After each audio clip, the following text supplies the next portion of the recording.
What's going on, guys? It's Jimmy here. Got some major news for you guys. Several different things. Take a look here. Okay, first up, if you think our 31, almost $32 trillion in debt here for the United States is bad, the Congressional Budget Office says the U.S. deficits are set to skyrocket in the years ahead. It's about to get even worse. That's right. Take a look here. The federal government's budget deficit is set to soar in the coming years with the rise of spending on healthcare programs and Social Security, as well as interest costs. We now pay about $1 trillion a year just in interest. And remember, the Fed is going to be raising interest rates even more if you watch my recent video. The Congressional Budget Office projected this week the nonpartisan agency's budget outlook is the latest with a gloomy long-term view for the nation's debt and could crowd out private investments, slow growth, and risk a major crisis for our country. By the numbers, the federal deficit is on track to be 5.8% of GDP in the 2023 fiscal year alone, before declining what they think will be 5% in 2027. But the shrinkage will be short-lived. It will grow every year before reaching 10% of GDP by 2053. Yeah. The deficits will average 7.3% of GDP, more than double their average over the past half century. Wow. Federal debt held by the public will hit 98% of GDP this year and is on track to surpass an all-time high in 2029 when it reaches 107% of GDP. Spending will increase more quickly than revenues, attributing to rising interest costs and spending growth on major healthcare programs and Social Security, and the average age of the population increases. Revenues for our country will drop to about 18% of GDP, gross domestic product, for our country, and will continue to drop till 2026 when tax cuts enacted under former President Trump expire. Thereafter, revenues will, quote, generally rise, we think. Federal spending will fall to 24% of GDP in 2023 as pandemic-related spending declines. What does all this mean? Massive, massive more debt for our country, increasing almost every year going forward. It's just going to balloon. And, well, unless something drastic is done, yeah, we're at over $30 trillion now. Remember, back in 1990, it was around $3 trillion. We're now over $30 trillion. It probably won't be long until I'm talking to you and it's 50 trillion, 60 trillion, 100 trillion. Yeah, it almost sounds like monopoly money. But inflation is a real thing. Keep that in mind. Next up, the Supreme Court is seeing a new gun control measure, one of several that we've been discussing here on the channel, as the country is really unsure of what to do going forward with gun control measures. Remember here, we just did a video on over the long July 4th holiday weekend, there was over 500 shootings in the U.S. alone. So the question here is what to do about gun control? Nothing. Should we do something? Everybody has a different opinion. The Supreme Court, with the Republican majority, 6-3 out of the Supreme Court justices, they're going to be seeing a multitude of cases on gun control. Here is one of the latest. The U.S. Supreme Court, which last year expanded gun rights in a landmark ruling, is set to return to the issue in a major case testing whether a law that keeps firearms away from people under domestic violence restraining orders violates the Constitution. You can let me know your thoughts on this in the comments. It's one of the biggest court cases that the Supreme Court will have this year when its 6-3 conservative Republican majority has agreed to hear this during its next term, which begins in October.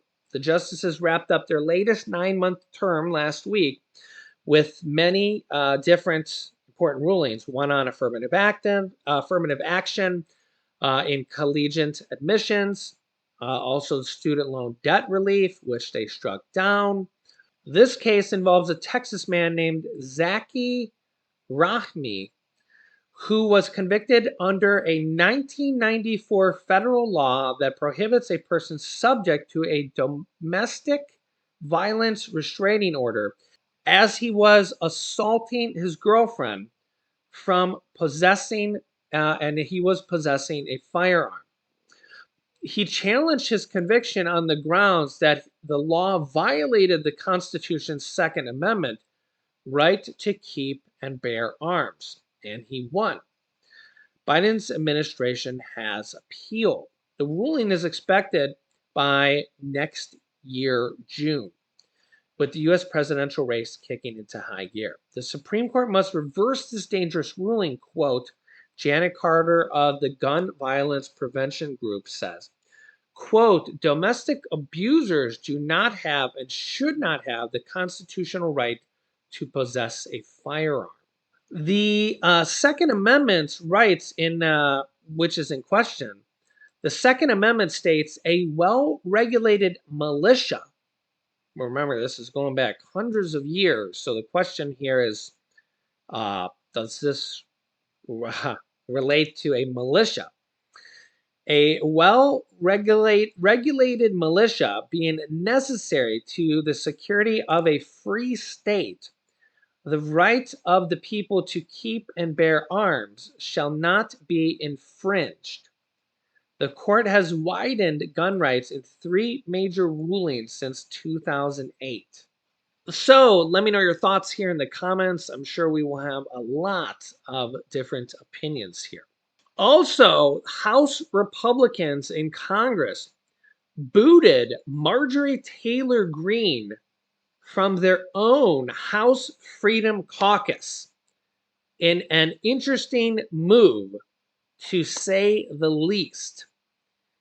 Yeah, that's right. And this comes apparently because Marjorie Taylor Greene called fellow House Republican Lauren Boebert a little bitch. And for lack of better word, that's literally the reason. That's literally the reason.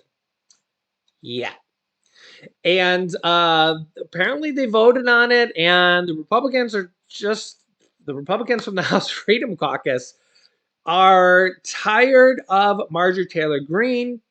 Marjorie Taylor Greene was, I know, you literally can't make this stuff up.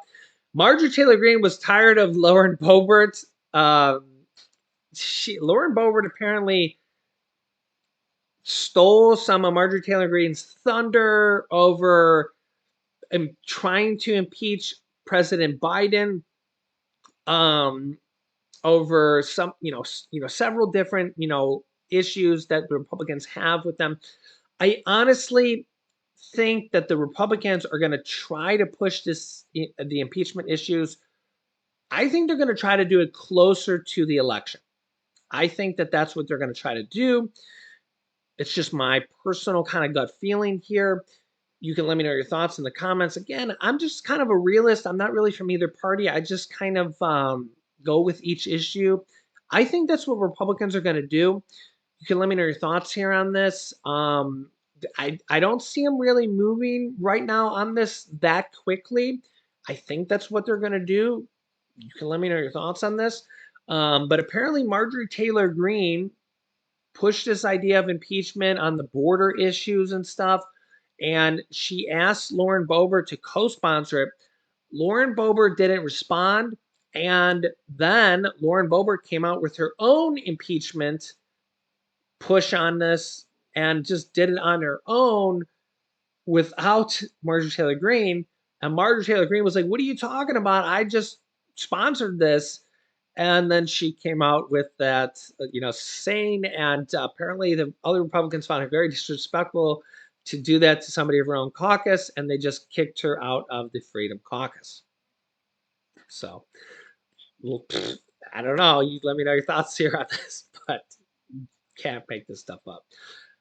I'll keep you up to date here. Make sure to subscribe down below. Click the bell icon so you don't miss out on any new videos here going on. I'll keep you up to date here. Thanks for liking and sharing these videos here. I can't make this stuff up. Click here to see this was devastating and it won't end well. Or there's millions of people concerned about what just happened at Walgreens. Click on one of those videos next. Thanks for watching, guys, and I'll see you in the next video.